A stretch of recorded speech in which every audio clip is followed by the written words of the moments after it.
الحمد لله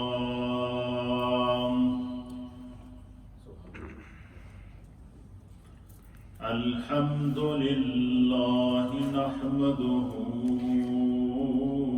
ونستعينه ونستغفره ونؤمن به ونتوكل عليه ونعوذ بالله من شرور أنفسنا ومن سيئات أعمالنا من يهده الله فلا مضل له ومن يضلله فلا هادي له ونشهد أن لا إله إلا الله ونشهد أن سيدنا وسندنا ونبينا ومولانا محمدا عبده ورسوله أما بعد فأعوذ بالله من الشيطان الرجيم بسم الله الرحمن الرحيم والشمس تجري لمستقر لها ذلك تقدير العزيز العليم والقمر قدرناه منازل حتى عاد كالأرجون القديم لا الشمس ينبغي لها أن تدرك القمر ولا الليل سابق النهار وكل في فلك يسبحون آمنت بالله وصدق الله مولانا العظيم وصدق رسوله النبي الأمين الكريم إن الله وملائكته يصلون على النبي يا أيها الذين آمنوا صلوا عليه وسلموا تسليما اللهم صل وسلم على سيد الأنبياء والمرسلين وعلى آله الطيبين وأصحابه الطاهرين أجمعين الصلاة والسلام عليك يا سيدي يا رسول الله وعلى آلك وأصحابك يا سيدي يا حبيب الله الصلاة والسلام عليك يا سيدي يا رسول الله وعلى آلك وأصحابك يا سيدي يا خاتم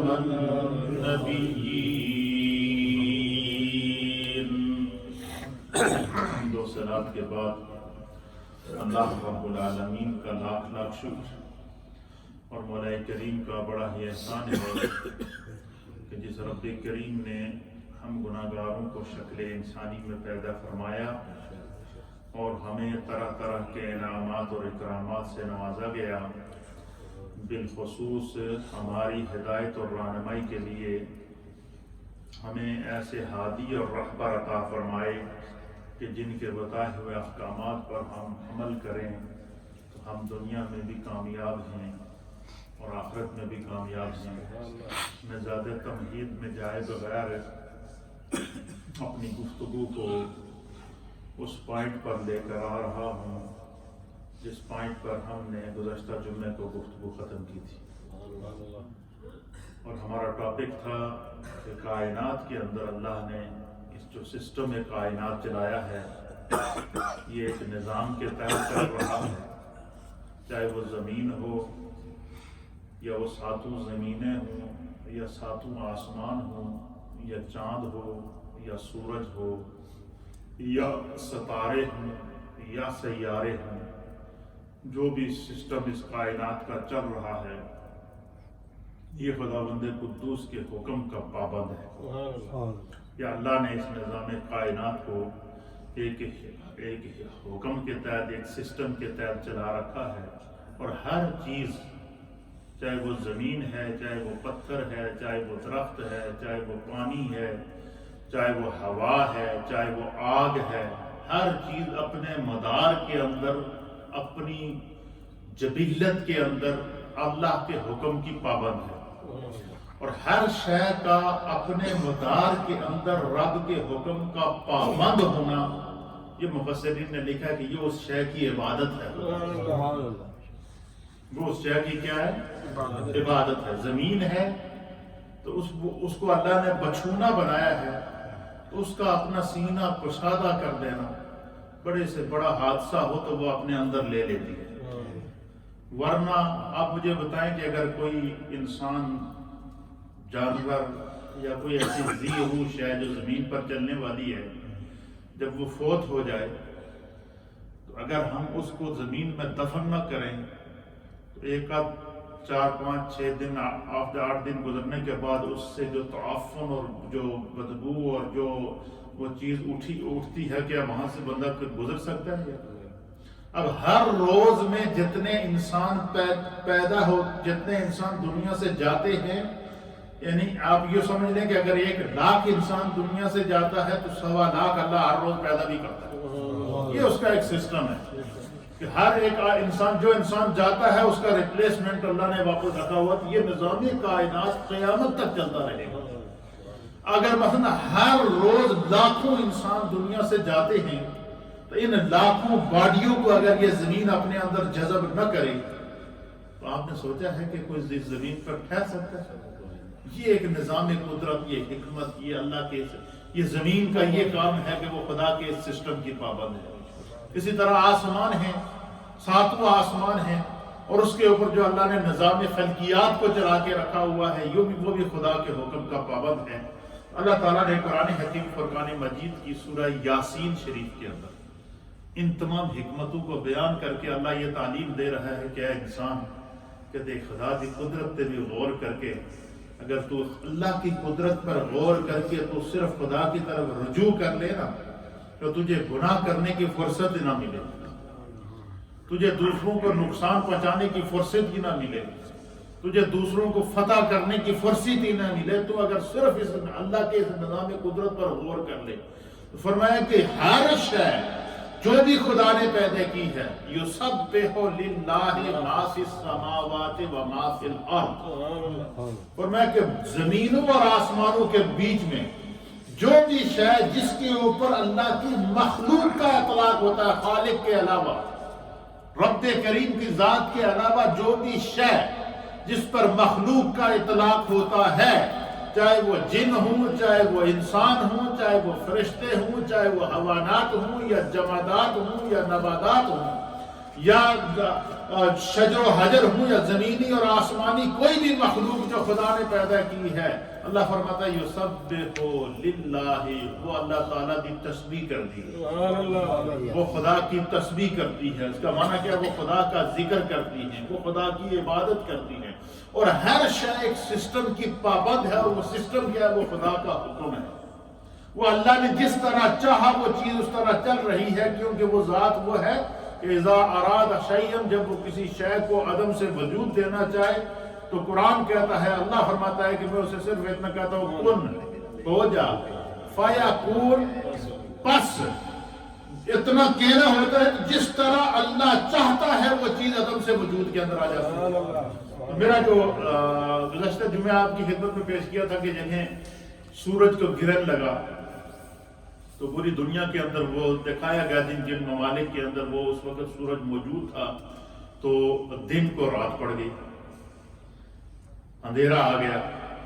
تو اللہ کے حبیب علیہ الصلوۃ والسلام نے فرمایا کہ جب بھی سورج کو گرہن لگے تو یہ علامات قیامت ہیں۔ کیا ہیں؟ یہ قیامت کی علامات ہیں، اور حضور علیہ السلام نے فرمایا کہ جب سورج کو یا چاند کو گرہن لگے یا تیز بارش آئے یا آسمان پر بجلی چمکنا شروع ہو جائے، جیسے کہ آپ نے دیکھا جب زور سے بجلی چمکتی ہے، بادل گڑکتے ہیں اور زور زور سے بادلوں کی آواز آتی ہے، تو سورہ رات کے اندر اللہ تعالیٰ نے اس نظام کو بیان کیا ہے کہ یہ جو بارش، یہ جو بجلی چمکتی ہے یہ کیسے چمکتی ہے۔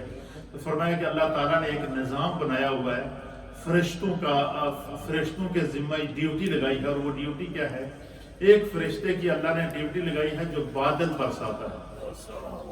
کچھ فرشتوں کی ڈیوٹی کیا ہے؟ بارش برسانے کی ڈیوٹی ہے۔ اہل زمین جب زمین پر اللہ کی بارگاہ میں دعا کرتے ہیں تو جب انہیں بارش کی ضرورت ہوتی ہے تو اللہ تعالیٰ اس فرشتے کو حکم دیتا ہے کہ زمین کے فلاں حصے کے اوپر بارش برسا دو۔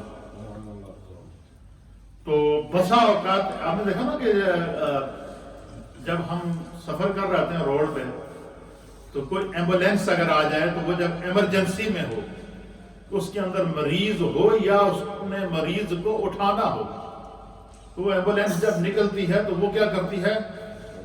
وہ ہارن دیتی ہے، وہ لائٹس مارتی ہے، اور آگے جانے والی گاڑیوں کو یا اس کے قریب جانے والی جتنی گاڑیاں ہوتی ہیں وہ رک جاتی ہیں، وہ اس کو راستہ دیتی ہیں۔ کیوں؟ کہ یہ ایمرجنسی ہوتے ہیں۔ بسا اوقات تو فرشتے کو یہ شیڈول جاری ہو جاتا ہے کہ تو نے فلاں وقت میں فلاں ٹائم پر فلاں علاقے میں بارش برسانی ہے، بادل برسانے ہیں، تو وہ فرشتہ اس ترتیب سے بادلوں کو لے کر وہاں جاتا ہے۔ اور بسا اوقات کوئی اللہ کا ولی دعا کرتے تھے کہ اللہ ہونی بارش چاہیے، کوئی خدا کا ولی یا اللہ کا کوئی نبی وہ دعا کرتا ہے کہ اللہ تعالیٰ ہون ہی بارش چاہیے۔ جس طرح کہ حدیث شریف کے اندر تھا، بخاری شریف کی حدیث ہے، جمعے کا دن تھا، اللہ کے حبیب علیہ السلام مسجد نبوی شریف کے ممبر پر بیٹھے تھے، ایک صحابی رسول کھڑے ہوئے اور انہوں نے کہا کہ یا رسول اللہ قحط پڑ گیا، عرصہ ہو گیا بارش نہیں ہو رہی، بارش نہیں ہو رہی، جانور پیاسے مر رہے ہیں، کھیتیاں خشک ہو چکی ہیں، پرندے پیاس سے بلبلا رہے ہیں، چیخ رہے ہیں، چلا رہے ہیں، اے اللہ کے حبیب ہم بڑی مشکل میں ہیں، آپ خدا کے رسول ہیں، آپ دعا کریں اللہ ہمیں بارش دے دے۔ اب نہ جانے اس صحابی رسول کے دل کی کیا کیفیت تھی، انہوں نے آنسو بہاتے ہوئے نبی پاک کی بارگاہ میں جب التجا کی، حضور منبر پر خطاب کرتے ہوئے سرکار نے کہا ہاتھ اٹھاؤ۔ اسی وقت تقریر کے دوران، خطاب کے دوران اللہ کے حبیب نے فرمایا منبر پر بیٹھے بیٹھے جمعے کا دن ہاتھ اٹھاؤ۔ جب ہاتھ اٹھائے تو حضور نے دعا کی کہ یا اللہ تیری مخلوق پیاسی ہے، اس زمین پر رہنے والے جانور پیاسے ہیں، اس زمین پر رہنے والے درخت پیاسے ہیں، اس زمین پر رہنے والے انسان پیاسے ہیں، اے اللہ اپنی بارگاہ سے بارش عطا فرما۔ حدیث پاک کے اندر آتا ہے کہ سرکار نے ابھی ہاتھ چہرے پر دعا مانگ کے چہرے پر ابھی ہاتھ پھیرے تھے، مدینہ شریف میں دھوپ تھی، ایک دم سے بادل آنا شروع ہو گیا، کوئی ادھر سے بادل آ رہا ہے، کوئی ادھر سے آ رہا ہے، اور کہتے ہمیں دیکھتے دیکھتے بارش برسنا شروع ہوئی، اور اتنی بارش برسی کہ اسی خطاب کے دوران کہتے ہیں کہ بارش کا وہ پانی سرکار کی داڑھی مبارک پر گر رہا تھا اور وہاں سے نیچے اتر رہا تھا۔ اچھا اب سرکار نے دعا تو کر کی کہ اللہ بارش برسا، بارش برسنا شروع ہو گئی، جمعہ ختم ہو گیا، لوگ چلے گئے گھروں کو، دوسرے جمعے تک لوگ جب واپس آئے تو بارش اسی طرح برس رہی تھی، بارش میں اس کی نہ سپیڈ میں کمی آئی نہ اس کی رفتار میں کمی آئی، اسی طرح بارش برس رہی تھی، اور مسلسل اور پورا مدینہ شریف اور اس کے گرد و نواح کے دیہات وہ پانی سے جل تھل ہو چکے تھے، لوگوں کے گھروں میں پانی داخل ہو گیا۔ پھر جمعے کے دن سرکار جب منبر پر بیٹھے پھر وہی صحابی کھڑے ہو گئے اور عرض کی یا رسول اللہ بارش اتنی برس گئی ہے کہ پانی گھروں میں داخل ہو چکا ہے، کھیتیاں بھر چکی ہیں، نالے بھر چکے ہیں، اے اللہ کے حبیب اب دعا کرے اللہ اس بارش کو روک دے۔ تو حدیث کے الفاظ ہیں کہ سرکار نے پھر کہا پھر ہاتھ اٹھا، آتھوڑا کے حضور نے انگلی کے اشارے سے کہا کہ اللہم حول علینا، اللہ اس بارش کو مدینے کے اوپر سے ہٹا کر پہاڑیوں کے اوپر برسا دے، اور یہ اس بارش کو مدینے کے اوپر سے ابھی فی الوقت روک دے۔ تو فرمایا ایسے سرکار کی انگلی پھر رہی تھی تو بادل پھٹنا شروع ہو گئے، جیسے سرکار کی انگلی پھر کر فنش ہوئی تو بارش رک گئی۔ تو نبی پاک صلی اللہ علیہ وسلم نے فرمایا کہ اللہ تعالیٰ نے بادلوں پر ایک فرشتہ مقرر کیا ہے، پر بسا اوقات جب کوئی اللہ کا ولی یا اللہ کا کوئی نبی یا اللہ کا کوئی محبوب بندہ یا خدا کی مخلوق میں سے کوئی ایسی ہے جو اللہ سے پانی طلب کرتی ہے، تو خدا فرشتے کو حکم دیتا ہے کہ فوراً فلاں جگہ پہ بارش برسانی ہے۔ تو فرمایا جب ایمرجنسی میں فرشتے کو حکم ہوتا ہے کہ فلاں علاقے میں فلاں وقت میں بارش برسانی ہے، اس وقت فرشتے کے پاس ٹائم نہیں ہوتا، یا تو 5 منٹ ہوتے ہیں یا 10 منٹ ہوتے ہیں۔ مثلا یہاں اللہ کی طرف سے فرشتے کے حکم ہو کہ ابھی تو نے جو ہے وہ لندن کے اندر بارش ابھی برسانی ہے، تو فرشتہ اگر یہاں بادل یہاں پر ہے تو یہاں سے لندن میں پہنچنے میں یا پھر اللہ کے حبیب نے فرمایا کہ فرشتے کے ہاتھ میں اللہ نے ایک آگ کا چابک دیا ہوا ہے، وہ اور بادلوں کو اللہ نے اس فرشتے کے تابع کیا۔ جب اللہ کی طرف سے حکم ہوتا ہے کہ فلاں علاقے میں بادل برسانے ہیں، تو وہ فرشتہ بادلوں کو لے کے حکم دیتا ہے کہ فلاں علاقے میں پہنچو، تو پھر بادل بھاگتے ہیں۔ فرمایا جب بادل اللہ کے حکم پر عمل کرنے کے لیے اس سمت بھاگتے ہیں جہاں انہوں نے برسنا ہوتا ہے، تو فرمایا وہ بادل جب ایک دوسرے سے ٹکراتے ہیں تو پھر آواز آتی ہے، اور جب وہ اتنے زور سے ٹکراتے ہیں تو پھر ان سے بجلی پیدا ہوتی ہے، آگ پیدا ہوتی ہے۔ تو یہ جو آسمانی بجلی ہوتی ہے، اس کی حقیقت کو میرے مصطفیٰ کریم صلی اللہ علیہ وسلم نے فرمایا۔ تو اللہ کے حبیب فرماتے ہیں کہ اللہ کا ہر وہ شے جس کا اطلاق مخلوق پر ہوتا ہے، جس کی جو کیفیت ہے وہ اس کی عبادت ہے۔ زمین بچھی ہوئی ہے تو یہ خدا کی عبادت کر رہی ہے، آسمان بغیر ستونوں کے کھڑا ہے تو یہ خدا کی عبادت کر رہا ہے، سورج چل رہا ہے تو خدا کی عبادت کر رہا ہے، سورج غروب ہو رہا ہے تو خدا کی عبادت کر رہا ہے، سورج طلوع ہو رہا ہے تو خدا کی عبادت کر رہا ہے، چاند طلوع ہو رہا ہے تو خدا کی عبادت کر رہا ہے، چاند غروب ہو رہا ہے تو خدا کی عبادت کر رہا ہے، آسمان پر سیارے اور ستارے گھوم رہے ہیں تو خدا کی عبادت کر رہے ہیں۔ اور میں اللہ تعالیٰ نے ہر شے کو اس کے مدار کے اندر رکھا ہوا ہے، اور ہر شے جو ہے وہ اس کی مقرر کردہ جو ہے وہ حدود اور قیود کے اندر جو ہے وہ چل رہی ہے۔ تو اللہ کے حبیب علیہ الصلوۃ والسلام فرماتے ہیں کہ اللہ تعالیٰ نے جو ہے وہ یہ نظام کائنات چلایا ہوا تھا۔ قرآن حکیم فرقان مجید میں مختلف صورتوں کے اندر سورۃ الرعد قرآن پاک کی ایک صورت ہے، اس صورت کے اندر اللہ تعالیٰ نے فلکیات کا علم بیان کیا، بارشیں کیسے ہوتی ہیں، بادل کیسے برستے ہیں، آسمانی بجلی کیسے برستی ہے، یہ سارا یہ فلکیات، یہ ساری سائنس جس کو آج کا سائنسدان 1400 سال کے بعد اس نے پتہ چلا کہ بادل کب برسیں گے، میرے مصطفیٰ نے 1400 سال پہلے بتا دیا تھا کہ بادل کیسے برستے ہیں اور کب برستے ہیں اور کس کیفیت میں برستے ہیں۔ تو سورۃ الرعد کے اندر فلکیات کا علم عطا فرما دیا۔ اسی طریقے سے سورۃ الرحمن کے اندر اللہ تعالیٰ فرماتا ہے الشمس والقمر بحسبان، یہ جو چاند اور سورج ہیں یہ ایک حساب کے تحت چل رہے ہیں، یہ اپنی مرضی کے پابند نہیں ہیں کہ اپنی مرضی سے نکلیں کہ بعد چاند بگڑیا ہوئے جی میں نہیں نکلنا تھکیا ہوں، تو سورج بگڑیا ہوئے میں نہیں نکلنا میں تھکیا ہوں، نہیں، ان کا خدا نے ایک ٹائم مقرر کیا ہے، ایک حساب مقرر کیا ہے، ایک مدار مقرر کیا ہے، اس مدار کے تحت یہ خدا کے حکم کے پابند ہے اور یہی ان کی عبادت ہے، یہی کیا ہے ان کی عبادت ہے۔ اب قرآن حکیم فرقان مجید کو آپ دیکھیں گے آپ کا ایمان تازہ ہو جائے گا۔ اللہ فرماتا ہے وَالشَّمْسُ تَجْرِي لِمُسْتَقَرٍّ لَهَا، سورہ یاسین شریف کی آیت نمبر 38۔ اللہ فرماتا ہے کہ سورج اپنی مقرر شدہ منزل تک چلتا رہتا ہے۔ کیا کرتا رہتا ہے؟ چلتا رہتا ہے۔ ذَلِكَ تَقْدِيرُ الْعَزِيزِ الْعَلِيمِ، فرمایا کہ یہ خدا بند قدوس کی تقدیر، اس کے نظام کا پابند ہے۔ یہ اللہ نے جو اس کے ذمہ ڈیوٹی لگائی ہے وہ اپنی وہ ڈیوٹی ادا کر رہا ہے۔ سورج کا نکلنا، پورا دن اس کا چلنا، پھر مغرب سے غروب ہونا، فرمایا یہ اپنی اس مدار کے اندر، اس حساب کے اندر، اس آرائزن کے اندر وہ چلتا رہتا ہے، چلتا رہتا ہے۔ فرمایا یہ سورج کی عبادت ہے جو خدا کی عبادت کا پابند ہوتا ہے۔ فرمایا جب نکلتا ہے تو خدا کا شکر ادا کرتا ہے۔ حضور علیہ السلام نے فرمایا نکلتے پھر وہ جب وسط میں جاتا ہے، عرش کے وسط میں جاتا ہے۔ اب یہ نہیں کہ عرش کو اللہ تعالیٰ کا جو عرش ہے وہ کوئی خالی ایک دائرے کے اندر ہے، نہیں، اللہ کا عرش کیا ہے اس کو سمجھ لو جی. فرمایا کہ کائنات کی ہر شے، چاہے وہ ساتوں آسمان ہوں یا ساتوں زمینیں ہوں، ان تمام کو خدا کا عرش گھیرے ہوئے ہے. وہ ساری خدا کے عرش کے نیچے ہیں.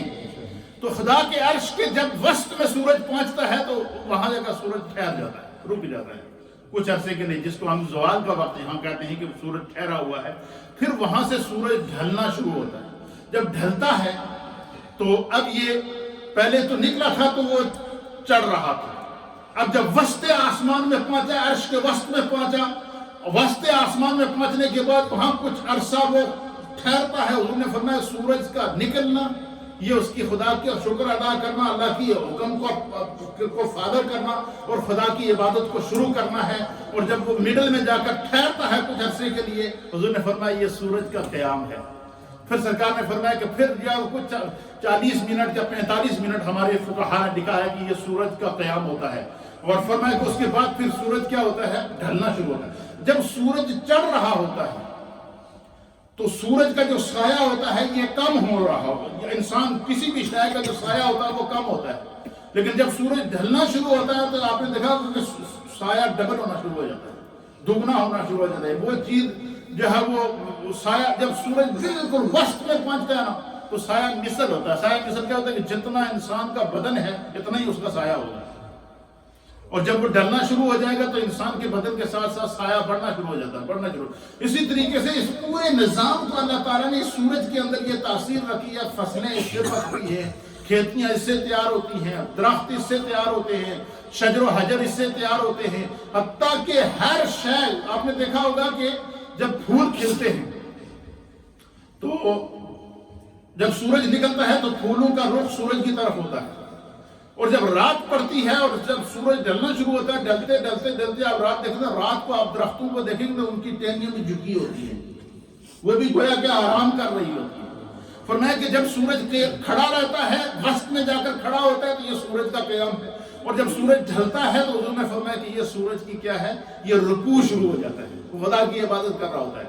پھر کرتے کرتے کرتے کرتے پھر جا کر ایک وقت ایسا آتا ہے کہ سورج غروب ہو جاتا ہے. فرمایا وہ سورج کا غروب ہونا یہ سورج کا سجدہ ہے جو خدا کی بارگاہ میں کرتا ہے. فرمایا جب سورج اللہ کی بارگاہ میں سجدہ کرتا ہے تو پھر کیا ہوتا ہے؟ پھر یہ رات آ جاتی ہے. اور فرمایا کہ جب تک اللہ چاہتا ہے سورج اللہ کی عبادت کرتا ہے. پھر خدا اسے حکم دیتا ہے کہ ارجع، لوٹ جا جدھر سے تو آیا تھا، حیث ماشئت، جس طرف سے تو آیا تھا اس طرف لوٹ جا. تو فرمایا کہ وہاں سے سورج ایک درجے سے دوسرے درجے میں جاتا ہے. تو اللہ تعالیٰ نے سورج کی 360 یا 365 ڈگریز یا درجات مقرر کیے ہیں. ہر روز ایک نئی ڈگری سے وہ طلوع ہوتا ہے. اور اس کی وجہ کیا ہے؟ فرمایا کہ سورج کے اندر اللہ نے وہ تمازت رکھی ہے، وہ حرارت رکھی ہے کہ اگر ہر دفعہ سورج ایک ہی جگہ سے طلوع ہوگا تو یہ زمین، یہ کھیتیاں، یہ سب جل جائیں، پانی اگنا بند ہو جائے، پھل پکنا بند ہو جائے. تو ایک دن جب 1 ڈگری سے طلوع ہوتا ہے، پھر دوسرے دن دوسری ڈگری سے طلوع ہوتا ہے، تو پہلے دن کی جو تمازت ہے وہ وہاں کی جو زمین کے اوپر موجود فصلیں ہوتی ہیں ان کے اندر زندگی پیدا کرتی ہے. پھر اسی طریقے سے یہ 360 منزلیں طے کرتا ہے. پھر اس کے بعد اللہ کے حبیب علیہ السلام نے فرمایا کہ خدا نے ایک نظام بنایا. اسی طریقے سے چاند ہے، وَالْقَمَرَ قَدَّرْنَاهُ مَنَازِلَ حَتَّىٰ عَادَ كَالْعُرْجُونِ الْقَدِيمِ. حضور نے فرمایا کہ یہ جو چاند ہے یہ بھی خدا کی عبادت کرتا ہے. یہ بھی اس کی اللہ نے 28 منزلیں مقرر کی ہیں، یہ ہر روز ایک منزل طے کرتا ہے. پھر اسی طریقے سے اللہ نے جتنی مخلوق پیدا کی ہے، ہر مخلوق کی جو حیثیت ہے وہ اس کی عبادت ہے. نبی پاک صلی اللہ علیہ وسلم نے فرمایا کہ مثلا حضور علیہ السلام نے فرمایا کہ یہ درخت ہیں، زمین کے اوپر درخت ہیں، ان کی یہ کھڑے رہتے ہیں، یہ ان کا قیام ہے. ان کی عبادت یہ ہے کہ یہ خدا کے قیام میں رہتے ہیں ہر وقت. ان کو قیام میں اللہ کی تسبیح کی لذت آتی ہے، یہ اسی میں رہتے ہیں. اسی طریقے سے جانور ہیں، چوپائے. چوپائیوں کو آپ نے دیکھا ہوگا کہ جب جانور کھڑا ہوتا ہے تو بالکل جھکا ہوا ہوتا ہے، چاروں ٹانگوں پر جب جانور کھڑا ہوتا ہے جھکا ہوتا ہے. فرمایا کہ یہ اس جانور کی کیفیت کو اللہ نے کیفیت رکوع بنایا. یہ ہر وقت رکوع کی کیفیت میں رہتے ہیں اور اس کیفیت میں انہیں خدا کی تسبیح کرنے کا، اللہ کا ذکر کرنے کا، اللہ کی عبادت کرنے کا مزہ آتا ہے. اسی طریقے سے یہ جو پہاڑ ہیں، فرمایا کہ یہ جو پہاڑ ہیں یہ حالت قعود میں ہیں، جس طرح کہ ہم اتحیات میں بیٹھتے ہیں، ہم اتحیات میں بیٹھتے ہیں. فرمایا یہ پہاڑ یہ حالت قعود کے اندر ہیں. اور ان کو ہر وقت اسی کیفیت میں خدا کی عبادت کے اندر یہ اسی کیفیت میں یہ ان کی ڈیوٹی ہے اس کو ادا کر رہے ہیں. اور صرف یہی نہیں، پھر اللہ کے حبیب علیہ الصلوۃ والسلام نے اس طرح اشارہ دیا کہ یہ جو زمین پر چلنے والے رینگنے والے کیڑے ہیں، مثلا چونٹی کو آپ لے لیں، مکڑی کو آپ لے لیں، سانپ کو آپ لے لیں، کچھوا کچھوے کو آپ لے لیں، یہ جو زمین کے اوپر چلنے والے کیڑے ہوتے ہیں، فرمایا کہ ان کی حالت، ان کی حیت اور ان کی جو کیفیت ہے، اس کو یہ حالت سجدہ میں رہتے ہیں. یہ چونٹی جب زمین پر چل رہی ہوتی ہے، جب ہم سجدہ کرتے ہیں تو یہی کیفیت ہوتی ہے، اس کی نہیں ہوتی ہے. تو یہ چونٹی ہر وقت یا مکڑی ہر وقت یا زمین پر چلنے والے کیڑے حشرات الارض جن کو کہتے ہیں، یہ ہر وقت سجدے کی حالت میں ہوتے ہیں. یہ خدا کی عبادت کا.